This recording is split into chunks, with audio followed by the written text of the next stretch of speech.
Hello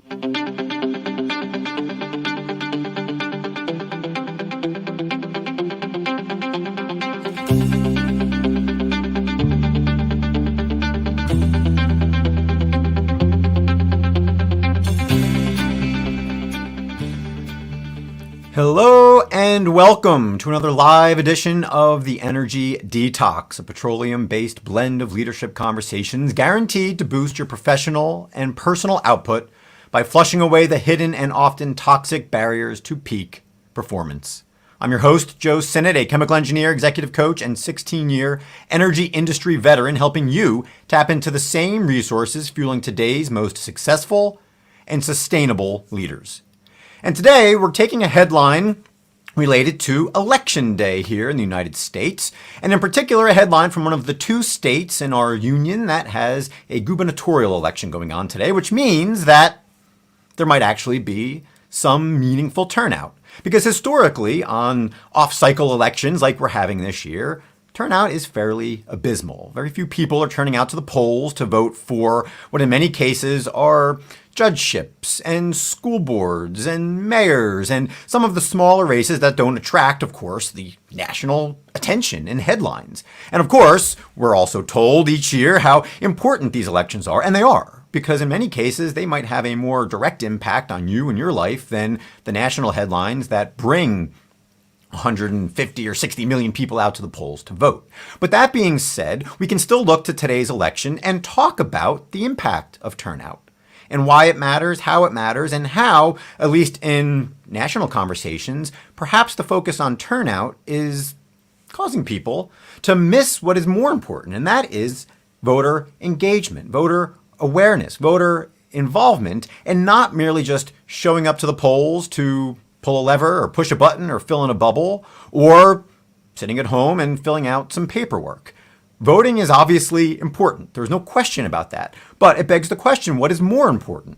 An informed electorate who is making a conscious decision and conscious effort to vote for something or someone? Or is it more important for them to just show up at the polls?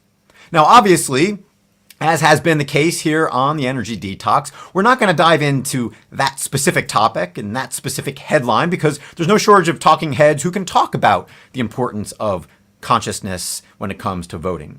We are, however, going to weave this into a conversation about the energy industry, and in particular about energy industry leaders who might be, again, confusing participation of their employees with true engagement of their employees.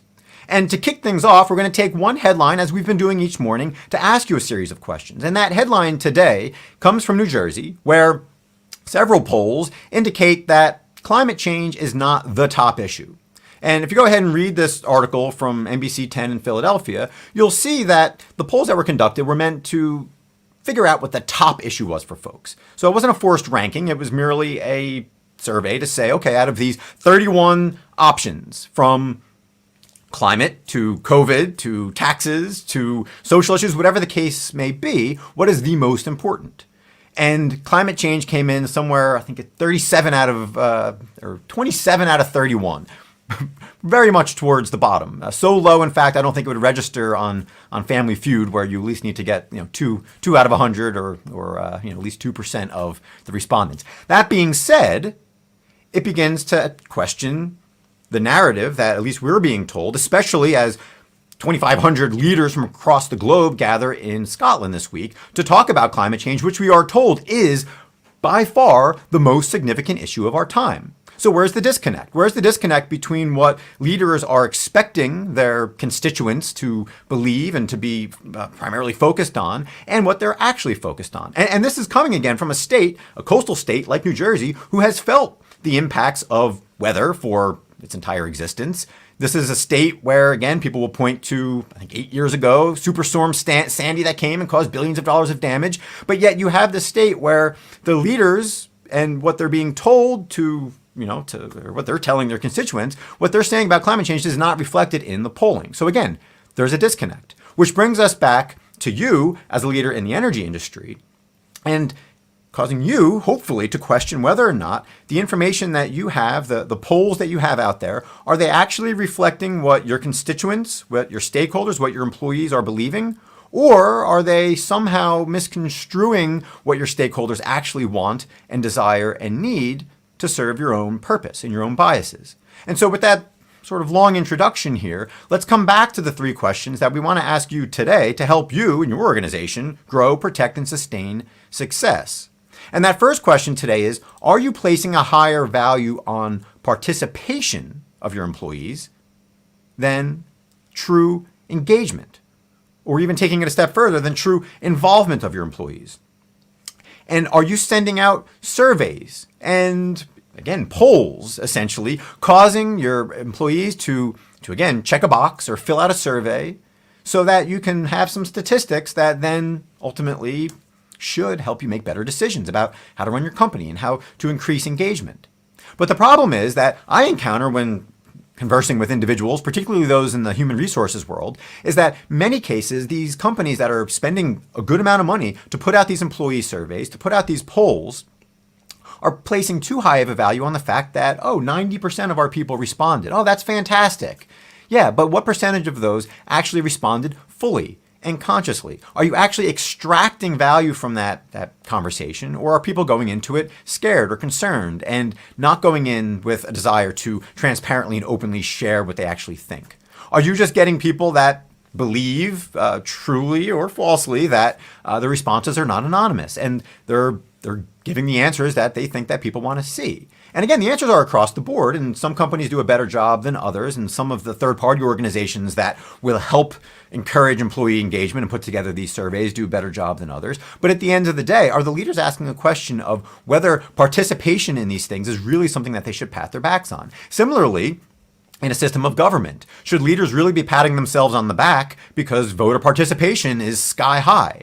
And again, I think the answer to that question can come from history, where you have many regimes throughout history that tout, 100% voter participation rate and 99% of votes for the likes of a Saddam Hussein, I think was one famous example. And we can look elsewhere where so-called democracies are not really democracies, and you have leaders pointing to statistics and metrics that obviously misconstrue the opinion, the will, and the true engagement of the population.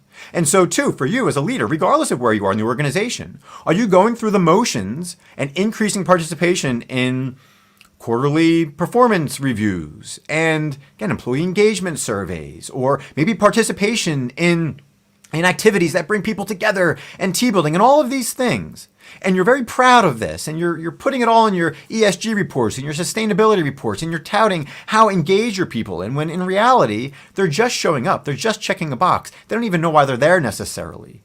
And again, just like in an election, if you had 100% voter turnout, but a significant portion of those voters don't know what they're voting for, they're just showing up, there's nothing necessarily noble in that, and there's nothing necessarily valuable in that exercise for you as a leader if they are not conscious of what they're doing, if they're not involved, and if they're not engaged. So again, ask yourself, are you simply growing your numbers so that you can pat yourself on the back for some sort of false metric around engagement? Or are you truly listening and truly doing things that will extract the actual opinions of the people instead of forcing your own opinions down their throats?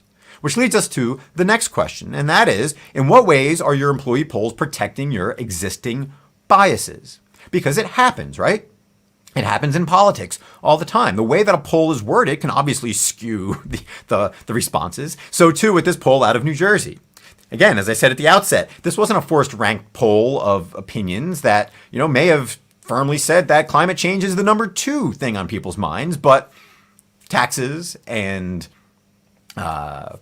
taxes I think might be number 1. COVID and other issues might be, a firm number 1, and maybe climate change is consistently 2, 3, or 4. Well, again, the way that poll was conducted didn't allow that to bubble up to the surface. And so too with you.